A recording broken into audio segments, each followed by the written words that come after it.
تلاقيك دلوقتي قاعد محتار ومش عارف تختار مين من لاعب باكج يعود ترشيح، لانه الباكج جامد جدا جدا ونزلت فيه لعيبه حلوه ولعيبه جامده كلها. يعني نزل في كيميتش وتشاكا ولوكاكو وبيبي وسواريز يعني وبيلد، يعني كلهم لعيبه جامده جدا جدا جدا ولاعبين يعني اساطير، يعني حتى ما فيهمش يعتبر حد 4 نجوم غير اللي هو بيلد، ولاعب جامد جدا جدا هينفعك في ال4 نجوم.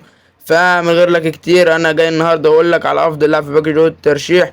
بس قبل ما اقول لك، ما تنساش يا اخواتي لايك واشتراك كده بالحب، عشان ده تاني فيديو انشره لكم النهارده. فلايك واشتراك بالحب يا اخواتي، وانزل اذكر الله في كومنت وصلي على النبي عشان ناخد كلنا الاجر والثواب. وبس كده، يعتبر اقوى لاعب في الباكج من حيث الطاقات وهو كيميتش. طبعا انت بتختار اللاعب اللي انت بتختار اللاعب باكج او الترشيح بناء على ايه؟ بناء على اللاعب اللي ناقصك في التشكيله. يعني انت مثلا لو ناقصك سي ام اف هتاخد كيميتش طبعا، او تشاكا تمام. او لو ناقصك راس حربة هتاخد لوكاكو تمام. او لو ناقصك مدافع هتاخد بيبي او بيلد تمام. تمام يا اخوات. فالاختيار لاعب باكج او الترشيح بيكون بناء على اللاعب اللي هو ناقصك مثلا في المركز ده. مثلا في مركز عندك واللاعب ضعيف، فانت بتختار لاعب او من باكج او الترشيح عشان هم بينزلوه يعتبر ببلاش والضغط بتاعته عالية. تمام يا اخواتي. تمام. تمام يا اخواتي. وانا النهارده هقول لكم يعتبر على افضل لاعبين في الباكج. واللاعبين يعني الصراحه لما شفت ضغطهم اسطوريه وضغطهم جامده جدا جدا جدا. واللاعبين هم يا اخواتي كيميتش تمام، ده يعتبر اقوى لاعب فيهم من حيث الطاقات وكده يعني. واللاعب التاني يا اخواتي اللي انا مفاجأة جدا جدا جدا هو يا اخواتي بيبي.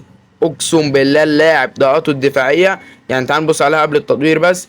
بص يا اخواتي، وعي دفاع قبل التطوير ده كله قبل التطوير 81، والشراسه 88، والاحتكاكي الدفاع 83. يعني انت مستوعب 83 و8 دي طاقات كلها قبل التطوير. يعني طاقات جامده جدا جدا جدا جدا جدا جدا، لو فضلت اقول من هنا لبكره جامده جدا جدا مش هنخلص. واللاعب بيوصل 98 بس نينجا. 98 بس نينجا، لاعب اسطوري، لاعب جامد جدا جدا جدا.